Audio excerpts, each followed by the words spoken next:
ó tó àbí ó tọ́ ọmọ Yorùbá ìròyìn ayọ̀ lélẹ̀ mo fi Ọlọ́run Elédùmarè bẹ gbogbo ọmọ Yorùbá káàkiri àgbáláyé ẹ bẹ̀rẹ̀ sí ní bá mi share fídíò ìfọmọdé fágbà fóbìnrin fọkùnrin nítorí wípé ọmọ Yorùbá ìjọba orílẹ̀-èdè UK the same ìjọba orílẹ̀-èdè UK tí bàbá wa olóyè Sunday Adéníyì Adéyẹmọ Ìgbòho Òòṣà tí bàbá wa emeritus merited intelligent distinguished professor tí wọ́n rán sí Sunday Ìgbòho lọ́kọ́lọ́ fún ìjọba UK ní diplomatic letter. ọmọ Yorùbá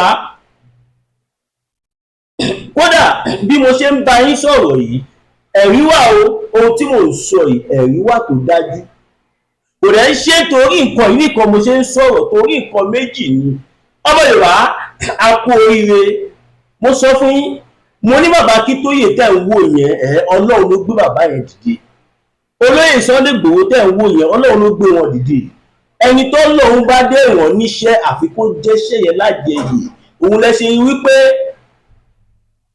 gbogbo ibi tí àwọn bàbá wa tó nawọ́ sí ìrọ̀rùn ló bá dé Ọlọ́run tún ti jẹ́wọ́ agbára ẹ̀ bí mo ṣe ń bá yín sọ̀rọ̀ nǹkan méjì tó lágbára gidi gan ó ti ṣẹlẹ̀ tó jẹ́ pé tẹ̀yìn gan bá fetí yín gbọ́ ó dá mi lójú pé ní bẹ́ẹ̀ kẹ́ tó máa share fídíò yìí sí gbogbo ọmọ Yorùbá tó bá mọ̀ káàkiri àgbáláyé àwọn tó ti fọkàn sí pé a lè gbalẹ̀ Yorùbá àwọn tí wọ́n ti fọkàn sí wípé bóyá ẹ má dá gbòòwò yẹn ló ń darí ẹ má dá wa bàbá pòfẹ́sọ̀ Banji Akíntóyè bàbá ṣe wo fídíò yìí ó dá mi lójú pé máa yọkọ̀ padà torí pé kí ni Ọlọ́run tún ti jẹ́wọ́ agbára ẹ̀ eléyìí bá mi lẹ́rù kábíyèsí Elédùmarè ẹ̀yin tẹ́ ń sọ pé Sunday Ìgbòho mọ́ tó ń ṣe tó fi gbé petition lọ sí UK pé nípa àwọn tó kó wa lẹ́rú náà lẹ́tí ló bá kọ́ fi wá sílẹ̀ mo sọ fún yín nígbà yẹn mo ní kò ń ṣe pé olóyè Sunday Ìgbòho gbé petition lọ fún orílẹ̀-èdè UK láti wá tú apá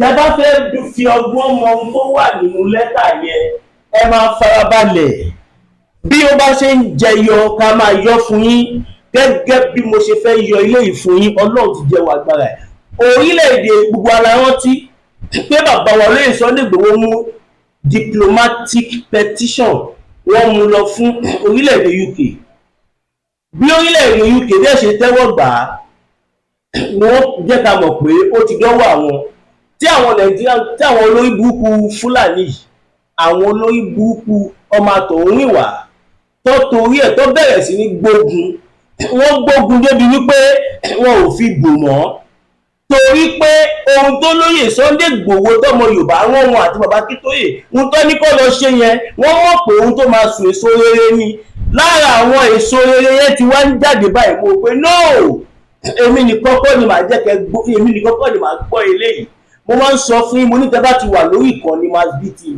YouTube channel mi tẹ́ bá ti wà lórí ẹ fọkàn yín balẹ̀ ń tẹ̀kọ̀ máa ṣe ni wípé ẹ máa kọ sí comment section wípé Yorùbá nation no going back mo máa ka àwọn nǹkan kan síta fún yín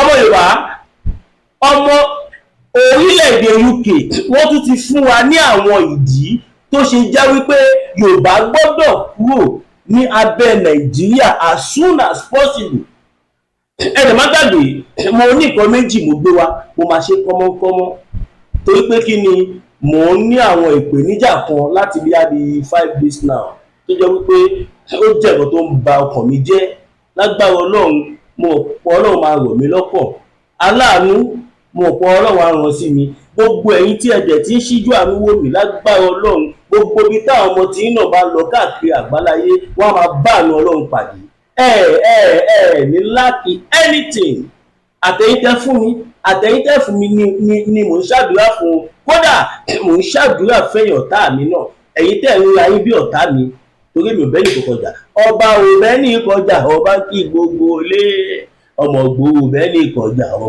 kí gbogbo lé náà orílẹ̀-èdè UK wọ́n ti fún wa ní àwọn ìdí tá a sì gbọ́dọ̀ dá dúró unconditionally as soon as possible àwa ò tiẹ̀ wá wo gbogbo bí tí wọ́n sọ yìí tẹ́lẹ̀ bàbá tí bá wa ṣe ọmọ Yorùbá a kú oríire orílẹ̀-èdè UK wọ́n ti rìlíìsì 58 names àwọn ọmọ sorry 58 people tó jẹ́ wípé ọmọ Nàìjíríà ní gbogbo wọn, tí 95% àwọn tó list orúkọ wọn tó jọmọ Yorùbá tí wọ́n ní heavy investment, tí wọ́n ní investmenti tó jẹ́ wípé tó bá wà tẹ́yọpọ̀ ẹ̀ bá wà ní stéètì kan nílẹ̀ Yorùbá gbogbo ilẹ̀ Yorùbá náà máa jàǹfààní ẹ̀, gbogbo wọn ni wọ́n ti wá kú. Mi mọ̀ bí ẹgbọ́n mi yé, orílẹ̀-èdè UK wọ́n release hundreds of orúkọ ọmọ Yorùbá tí wọ́n ti kú tí wọ́n dẹ̀ ní heavy investment ní orílẹ̀-èdè UK tí wọ́n dẹ̀ tí anybody wá claim ogún yẹn. Ó dẹ̀ jẹ́ ogún tó jẹ́ pé kò tiẹ̀ ṣe fọwọ́ bò, ó ti pọ̀ jù. Ẹlòmíì ní bí estate bí 10 ní UK, as in a lot of things tó jẹ́ wípé ilẹ̀ Yorùbá ló jẹ́ káwọn ènìyàn ṣe sí. Torílẹ̀-èdè ṣẹ́rí orílẹ̀-èdè UK wọ́n lè má fi gbogbo ẹnu sọ̀rọ̀, but èmi ṣe mọ̀ pé èmi mo wà nulé, so I know what is going on. Mo wà nulé, of course, mo wà pẹ̀lú àwọn bàbá wa tó jẹ́ wípé àwa ti bí wọn, bàbá lẹ́tà tẹ mú lọ yìí nǹkan ọ̀pọ̀ wọ́n lè fọkàn yín balẹ̀. Nígbà tí èsì ayọ̀ bá bẹ̀rẹ̀ sí ní dé, gbogbo ọmọ Yorùbá ló máa dúpẹ́ fún àwọn àti bàbá Professor Banji Akintoye, àtìgbà yẹn lọ́kàn mi ti balẹ̀. Ibi táwùjọ ti wá bá mi níbi tí UK ti sọ wípé in the history of man kò tí sí ẹni tí ó gbé diplomatic petition tó wá as rich as this, pé Professor Banji Akintoye ló kọ́kọ́ kọrú ẹ̀, àtàwọn ọ̀pọ̀lọpọ̀ nǹkan tí ó lè jẹ́ kó fojú fo petition yẹn. Lálákọ̀ọ́kọ́ orílẹ̀-èdè UK wọ́n kọ́kọ́ jẹ́wọ́, wọ́n fọra wọn mọ́, torí pé wọ́n mọ àwọn ibi tí àwọn bàbá wa ń ṣiṣẹ́ dé, kó máa padà dàbí pé àṣẹ yìí náà tiẹ̀ ń ṣe nǹkan báyìí fún wa tí a wá ń fọ̀rọ̀ lọ yìí. Kábíyèsí Elédùmarè, àwọn ọmọ Yorùbá tó jẹ́ billionaire in dollars, trillionaire, zillionaire in naira, tó jẹ́ wípé owó tó fi kọ́ lè ṣẹ́ sílùú òyìnbó tí ó dẹ̀ ṣe gbé kúrò, kò ń ṣòwò tí ẹni àpẹ̀sì kọ́ ni. Gẹ́gẹ́ bí mo ṣe gbọ́, wọ́n ní ìtó kéré jù nínú àwọn investment yẹn kò ń ṣẹgbẹ́ Dangote. Can you imagine that? Èmi ti gbọ́ formation yẹn kí átíkù yìí tó jáde, but ọ̀rọ̀ àwọn èèyàn wá ti sú mi débi pé I just have to be very careful. Torí pé ọ̀pọ̀lọpọ̀ àwọn èèyàn nǹkan tí mò ń ṣe òye wọ́n ní fídíò tó ń ṣe irọ́ ló máa ń pa, pẹ̀lú bí mo tún ṣe máa ń play evidence, àtúnṣe láwọn tó máa sọ pé rọ́mù ń pa bọ̀ tí bẹ̀rẹ̀ kọ́ là ń lọ. Now orílẹ̀-èdè UK kọ́kọ́ fọra wọn mọ́, ó dárúkọ hundreds of ọmọ Yorùbá tó ṣọmọ Nàìjíríà, ọmọ Yorùbá tó jẹ́ pé ẹni tí owó ẹ̀ kéré jù nù wọn kò ń ṣẹgbẹ́ Dangote, táwa rí bí richest man in Africa. Ẹ wá imagine àwọn hundreds tó kù, what are we talking about? Ṣùgbọ́n nítorí bí àwọn Fúlàní ṣe wá ń pa wá nílé, bó ṣe ń jí wa gbé, bó ṣe ń fi tipátipá wọnú ìlú, tó ń fi tipátipá bá àwọn aya wa lò, tó ń fi tipátipá bá àwọn àbúrò wa lò, tó ń fi tipátipá bá àwọn ẹ̀gbọ́n wa lò, tó ń fi tipátipá bá àwọn, kódà ọkùnrin míì Fúlàní mi àmàrè kọmọ lábẹ́. Eléyìí ò ṣe pé wọ́n ní torí gbogbo àwọn nǹkan tó ń ṣẹlẹ̀ yìí làwọn investor wọn ò ṣe lè wá invest sílẹ̀ Yorùbá. Àwọn tí wọ́n tún ti invest wọ́n ti ń kó gbá. Ta ló fẹ́ kú? No, ẹ sọ fún mi, ta ló fẹ́ kú? Kò sẹ́ni tó fẹ́ kú. Bẹ́ẹ̀ ni èèyàn ní nífẹ̀ẹ́ èèyàn jura ẹ̀ lọ, èèyàn dẹ̀ ní nífẹ̀ẹ́ èèyàn títí kò wá níwọ̀n náà fẹ́, tó bá ti kú wọ́n náà fẹ́ kú. Ẹ̀tàn ló ń jẹ́ bẹ́ẹ̀, ẹ̀tàn ni.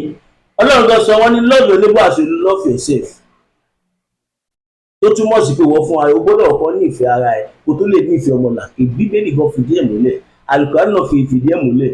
Odùfá náà fìdí ẹ̀ múlẹ̀.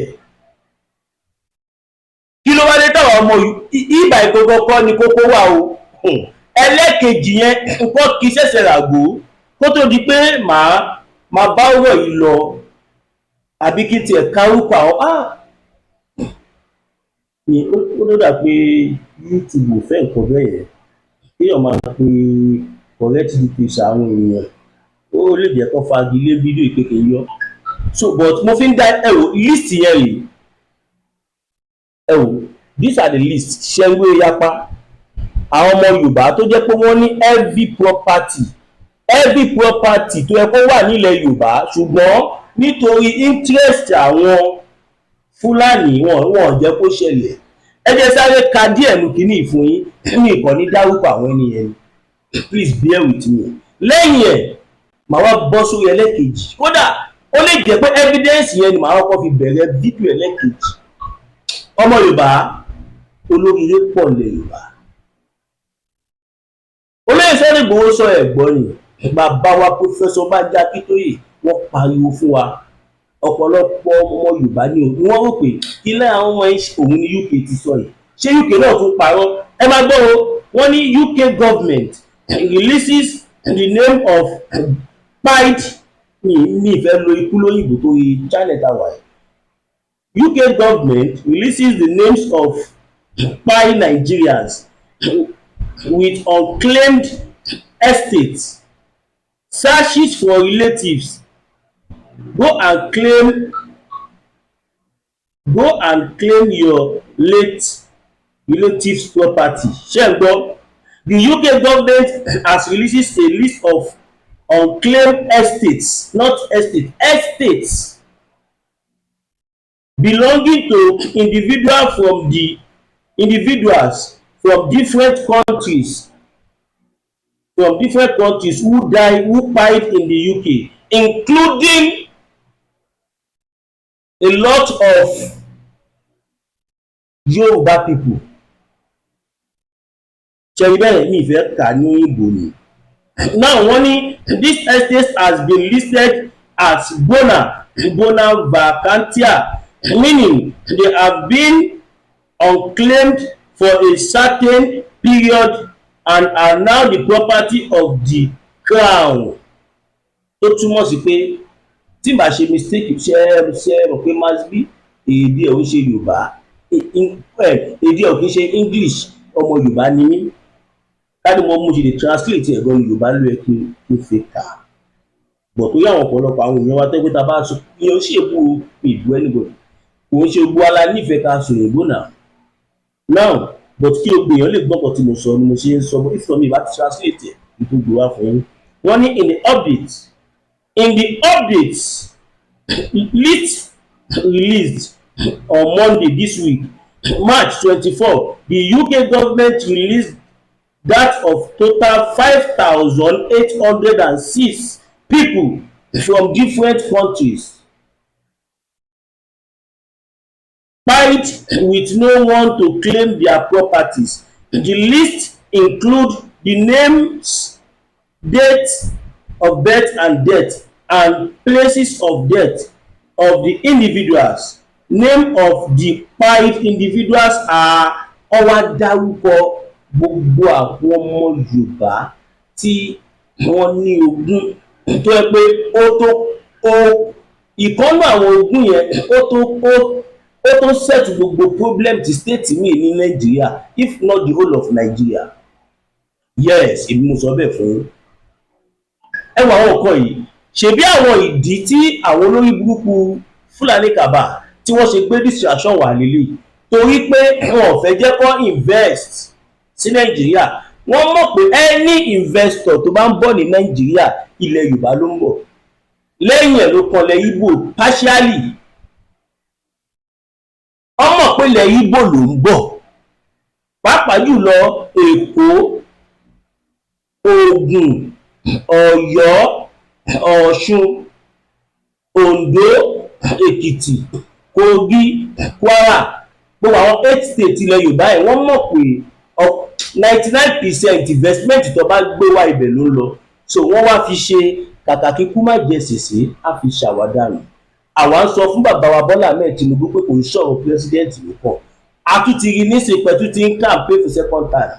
Bàbá Tinubu, ẹ gbé ọ̀rọ̀ yìí yẹ̀ wò.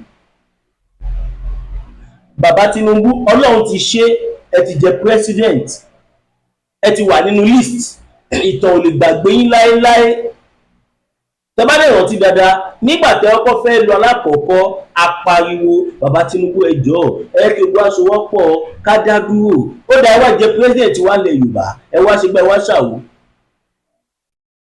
Ẹ dá wa lóhùn. Ọmọ Yorùbá, gbogbo àwọn criminal activities tẹ́ bá mọ̀ táwọn Fúlàní ti ṣe, mo fi Ọlọ́run Elédùmarè, ẹ má parọ́ mọ́ wọn o, evidence ẹ wà, mo fi Ọlọ́run Olódùmarè fi bẹ̀ gbogbo ọmọ Yorùbá káàkiri àgbáláyé, ẹ bẹ̀rẹ̀ sí ní kọ sí comment section wípé freedom right now, we want to pull out of this country unconditionally. Ẹ jẹ́ kí ìdìse ṣe pé àwa ò tiẹ̀ mọ̀ pé nǹkan bẹ́ẹ̀ gan tún wà UK. Can you imagine?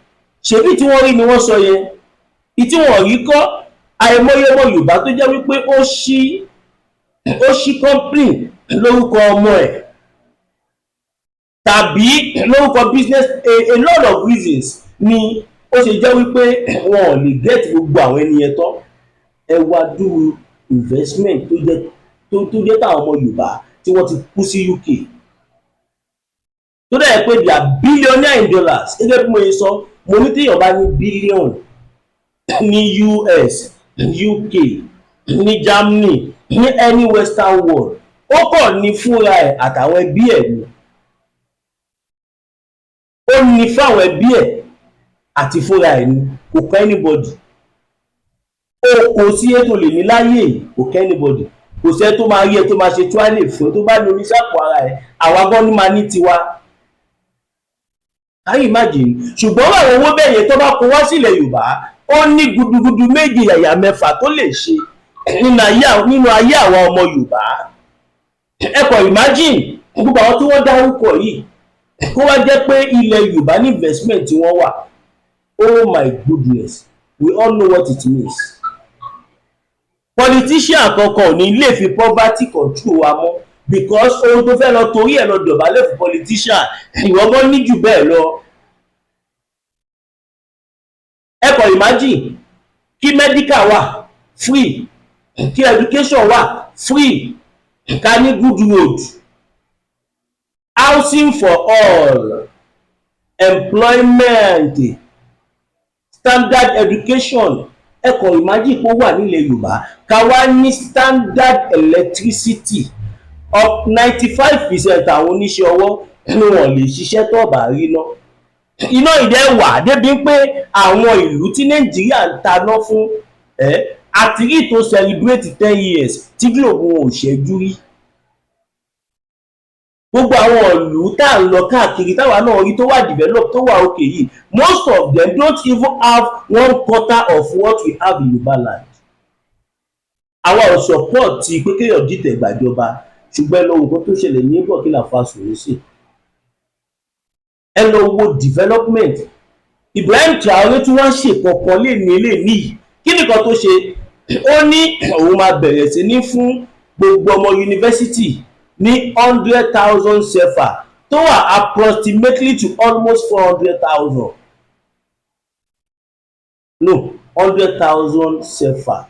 Ó wà approximately as about 300 and something years. Ní ìyẹn réètì tí Kútọ́nù wà láàárọ̀ yìí. France sefa ni wọ́n ná, ni wọ́n sì ná báyìí. Bó tẹ̀sẹ̀ pé wọ́n ti ṣòwò tiwọn, wọ́n ní ẹni ẹ máa gba 100,000 sefa títí tó fi máa ríṣẹ́. Kí ni Burkina Faso ní compare to Nigeria? Resources ẹyọ kan ṣoṣo nínú àwọn thousands of resources tọ́lọ́run fi ta wá lọ́rẹ nílẹ̀ Yorùbá, ó jù nǹkan tán ní Burkina Faso lọ. Ẹ lọ wo bó ṣe dáko lọ, bó ṣe túùlù ṣe tí wọ́n ṣe gbogbo ẹ̀. Kó má dàbí pé ẹjọ́ mi ti pọ̀ jù, ẹ jẹ́ kí n bọ́ sí ìpele kejì. Kó tó di pé mo máa bọ́ sí ìpele kejì, ẹ jẹ́ kí n kọ́kọ́ bẹ̀ àwọn ọmọ Yorùbá lórí equipment tí mo ní mo need. Tó jẹ́ kọ́ ni kẹ́ fún mi lówó, ẹ lè fi àwọn ọkọ yẹn ránṣẹ́ sí mi. mo need professional microphone tó máa jẹ́ 4 set, mo need mixer, mo need professional camera Canon tó gbẹ, mo need desktop tó jẹ́ high quality graphics card, streaming desktop, mo need extra laptop, mo need standard wifi tó máa ní anchor to strong, mo need standard generator tó gbẹ àti solar. Mi ì tíì ṣòwò solar mọ́ o, gbogbo ẹ̀ ń lọ bóyá bí 7 point something. Ẹ ṣàánú Masby, ọmọ Yorùbá tó lè, kò ṣe pé bóyá tí màá fi to gbogbo studio o, tí màá kàn sì fi to ráńpẹ́, because tí n bá ṣẹ́wó yẹn sílùú tí mo wà yìí, ẹ ní gbà mí gbọ́. Almost 8 million nílùú tí mo wà kò tó láì jí 8 million, 3 million something ni. Ọmọ Yorùbá, ẹ ò gbà yín mẹ́kà, ẹ support mi lórí àwọn equipment tí mo ní mo need yìí. Ẹ má wò mí níran, ẹ̀yin tó lọ bá búùkù fún tẹ̀dẹ̀ wò pé ìwọ ẹ jẹ́ n support ọmọ yìí, kí n má tẹ̀lé nǹkan táwọn èèyàn ọ̀rọ̀ burúkú tó ń sọ nípa ẹ̀, kí n ṣe tèmi fọ́mọ ilẹ̀ Yorùbá. Ẹ lè fún mi ní super sticker, màá appreciate ẹ̀. Ẹ lè fún mi ní super chat, màá appreciate ẹ̀. Ẹ lè shop sórí YouTube mi, ẹ dẹ̀ lè join membership tó jẹ́ wípé tá a bá ju fídíò lẹ̀, ẹ wá ẹ̀yin lẹ máa kọ́kọ́ máa rí. Ẹ lè support mi via bank account GTB tí mo tó ń lò náà ṣe ni, tó jẹ́ 02141687004 02141687004 GTB Williams Olúwatósìn ìsàbílẹ̀ máa rí lórí ẹ̀. God bless you all. Fẹ́yìn tó bá dẹ̀ fẹ́ kí n tó bọ́ sí ìpele kejì, ẹ jọ̀ọ́ má bínú torí Ọlọ́run. Fẹ́yìn tó bá dẹ̀ fẹ́ pè mí bí ẹ fẹ́ send sí tàbí any observation tẹ fẹ́ pè mí sí, ẹ pè mí sórí +229 5774 7970 +229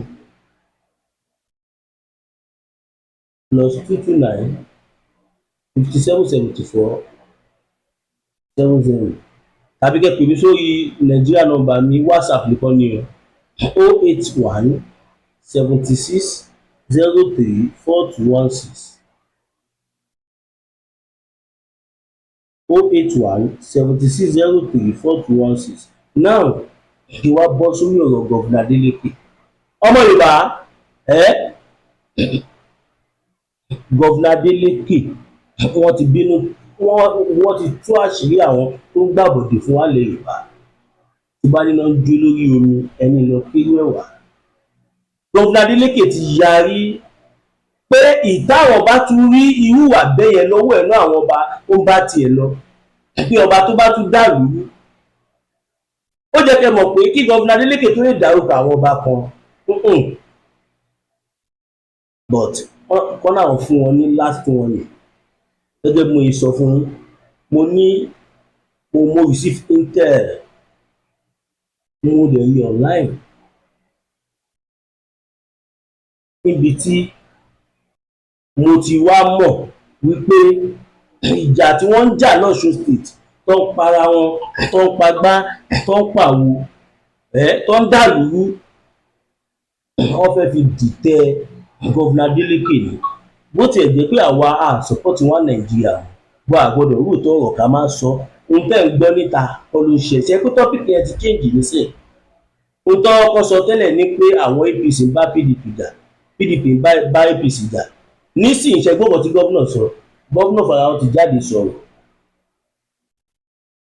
Wọ́n ti dárúkọ àwọn ọba bíi 3, ọba Ìlú-Òbú, ọba Ìlọ́rọ̀, ọba kó má dàbí pé bóyá máa lọ máa ṣe mistake. Kí n kà jáde láti inú àwọn, jẹ́ kí n kà orúkọ yẹn jáde láti inú ìwé. Ọba alákọ̀ọ́kọ́ tí Governor Adeleke tí wọ́n kìlọ̀ fún, ọba Ìlú-Òbú. Ẹlẹ́kejì, ọba Ifọ̀n. Ẹlẹ́kẹta, ọba Ẹ̀rí Ọ̀ṣun. Gbogbo wa náà la mọ̀ wípé ọ̀pọ̀lọpọ̀ àwọn ọba nípínlẹ̀ Ọ̀ṣun, wọn ò ṣẹ̀ṣẹ̀ máa dọ̀bálẹ̀ fáwọn Fúlàní.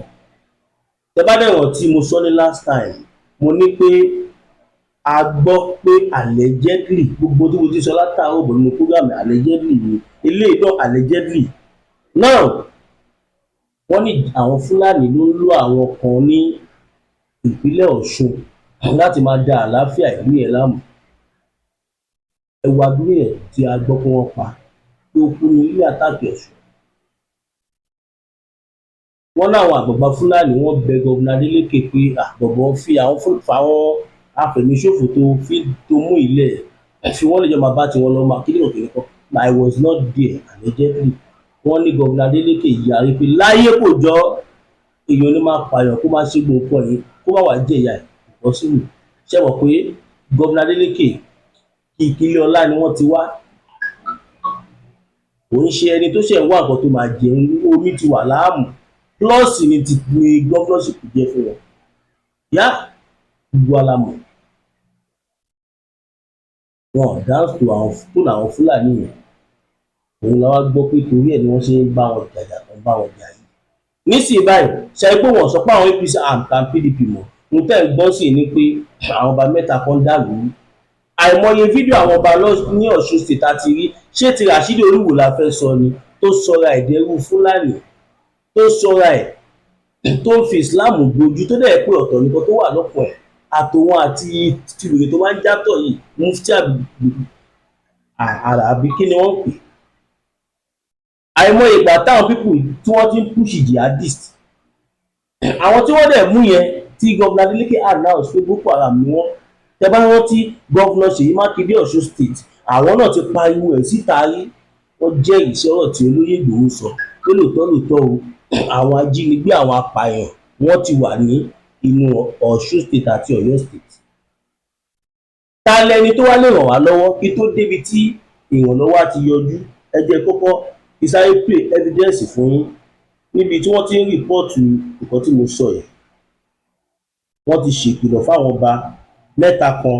Ó wá ní ọba kan tèmi tiẹ̀ fọkàn sí pé òun náà pé ẹ̀kọ́ dárúkọ ìgbọ̀n tí wọ́n dárúkọ. Ẹ̀ka tẹ́tí wọn ká máa gbọ́. Gómìnà Adeleke fẹ́ rọ àwọn ọba kan lóyè lọ́ṣun látàrí wàhálà tó ń fojoojúmọ́ ṣẹlẹ̀ láàrin àwọn èèyàn ìlú Ifọ̀n, Ìlóbù àti Ẹ̀rì Ọ̀ṣun.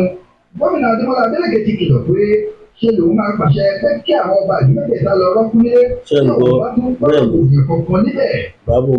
Níbi ìpàdé kan tí gómìnà ṣe pẹ̀lú àwọn lọ́gàlọ́gà lẹ́ka ètò ààbò nípínlẹ̀ Ọ̀ṣun, àwọn ọba ìlú mẹ́tẹ̀ẹ̀ta àtàwọn lókọ láti àwọn ìlú náà lọ́jọ́ àbámẹ́ta sátidé ọjọ́ 22 oṣù kẹta ọdún yìí ló ti ṣèkìlọ̀ náà.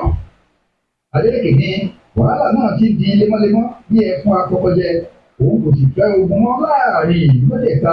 Nítorí náà àwọn ọba wọ̀nyí gbọ́dọ̀ bá àwọn ọmọ ìlú wọn sọ̀rọ̀ láti so ewé agbẹ́jẹ́mọ́wọ́. Ó pàṣẹ fún àwọn òṣìṣẹ́ aláàbò láti pe gbogbo àwọn abẹnugan nínú ìlú mẹ́tẹ̀ẹ̀ta ságọ́ wọn láti tọwọ́ bọ ìwé àlàáfíà. Wọ́n sì mọ̀ pé àwọn fi ẹ̀wọ̀n ṣeré tí wàhálà tuntun bá ti ṣẹlẹ̀. Bákan náà ló ní wọ́n fi páńpẹ́ òfin mú ẹnikẹ́ni tó bá ń lo ìkànnì ayélujára láti dá wàhálà sílẹ̀ nípa gbígbé ìròyìn ẹlẹ́jẹ̀ tàbí fídíò àtijọ́ kiri. Adeleke sọ síwájú pé ìpínlẹ̀ tó bá ń fẹ́ ìdàgbàsókè gbọ́dọ̀ sá fún wàhálà nítorí eléyìí yóò máa lé àwọn olùdókòwò sẹ́yìn láì mọ̀ pé ìlú kan sí méjì péré ni àìbalẹ̀ àyà wà.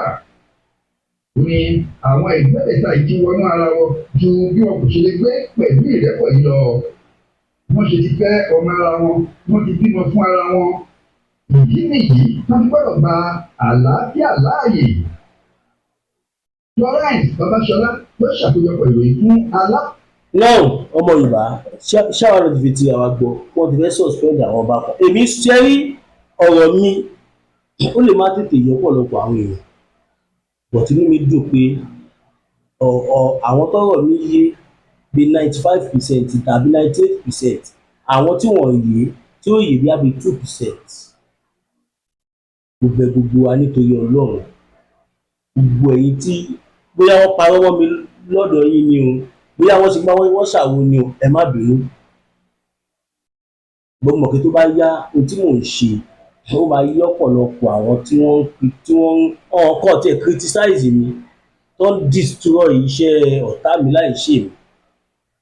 Ṣẹ́yìn náà ti wá rí nísìnyí pé kò sí rọ́ńbẹ̀ wípé lóòótọ́ ni ìjọba UK wọ́n fún wa láwọn ìdí.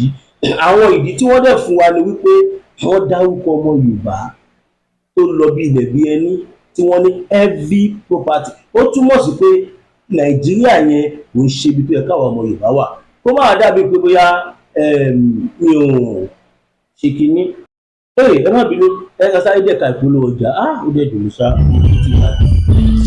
Èmi máa kọ́kọ́ fẹ́ ṣí. Ẹ̀hún tí kò yá ẹ̀dá pẹ̀lú àwọn kíndìnrín tó ní stone nínú. Ìyẹn kidney stone yóò mẹ́tì ẹ̀ kẹ́sì ìyádànù nínú àgọ́ ara yín. Òun kan náà ló ń ṣiṣẹ́ fún liver. Ìyẹn àìsàn jẹ̀dọ̀jẹ̀dọ̀. A sì tún máa ṣiṣẹ́ fún àti ìyẹn ìṣòro àìlè ní sókè sódò dáadáa. Láàlá Peter tea ló tún ṣiṣẹ́ fún ìfúnpá gíga. Ìyẹn high blood pressure. Bákan náà gbogbo ẹ̀yin tẹ́ ẹ bá ní ìṣòro ìṣètọ̀ tí a mọ̀ sí prostate cancer. Gbogbo àwọn àìsàn tá a là kalẹ̀ ní pátápátá. Òun ni Láàlá Peter tea yóò gbà wọ̀ dáadáa. Ìṣòro ara yóò ń kọ́. Láàlá Peter tea òun ni kẹ́ ẹ gbúra láti wáyé gbòógì Láàlá Peter tea rà. Àbí tẹ́ ẹ bá fẹ́ mọ ibi tí wọ́n tẹ̀ lọ sí méjèèjì wọn lórí àwọn WhatsApp numbers yìí +447-4245-27137 àbí àwọn Nàìjíríà numbers yìí 08033194355 tàbí 08026265000. Kò bára rí ẹ̀rí inú ẹ̀jẹ̀ tí kànjẹ̀gbọ̀n lọ́wọ́ Láàlá Peter tea pẹ̀lú àkórí àtọ̀ ọbẹ̀. Ẹ káàbọ̀ padà yìí ènìyàn wa. Láàlá Peter tea ó jẹ́ iléeṣẹ́ tó ń ṣe egbòogi àti kò ń ṣe egbòogi olóró, egbòogi àgbo herbal. Ìwọ tó bá mọ̀ pé o ní any disease tó ń bá ẹ jà, ẹ pè Láàlá Peter tea. Ìwọ tí nǹkan ọmọkùnrin ẹ bá kéré tó lè kanlẹ̀ gbọ̀ngbọ̀ngbọ̀n, pé tó bá gorí obìnrin kó tó lo 10 minutes 5 wá ti dá tọwọ́ ẹ lẹ̀. Àwọn ìyá wa lè máa sọ̀rọ̀ wọn ọ̀fẹ́. Ohun tó ń jẹ́ pọ̀pọ̀lọpọ̀ obìnrin máa lọ̀ta nìyẹn nígbà tó pé ò bá lè satisfy urge ẹ̀. So ẹ jẹ́ ká pè wọ́n, mo lè fọwọ́ wọn sọ̀yà. Now ní ìjù báyìí tó pé fídíò yìí ti ń gùn jù, ọ̀pọ̀lọpọ̀ kan náà mo tún sì fẹ́ sọ, ṣùgbọ́n màá sọ the second program. Ọmọ Yorùbá, ẹ bá wa share fídíò yìí kó lọ viral, ẹ bá kú ọmọ Yorùbá. Ẹ dẹ̀ bẹ̀rẹ̀ sí ní kọ sí comment section pé lóòótọ́ ń kọ́ o, òmìnira Yorùbá la fẹ́, Oòduà kò ní gbé. Ẹ má gbàgbé support lórí ọ̀rọ̀ equipment tí mo sọ. Ẹ má wò mí níran, ojú òní tiwa o, òní ti ẹ̀yin náà. Oòduà kò ní gbé ọ̀dàlẹ̀. Ìgbòho òòṣà, Ìgbòho òòṣà, Ìgbòho òòṣà. Iṣẹ́ ẹ̀ ń tẹ̀síwájú. Bàbá wa, mo fàsìkò náà dúpẹ́ lọ́wọ́ bàbá wa emeritus merited intelligent distinguished professor Adébánjí Akíntóyè.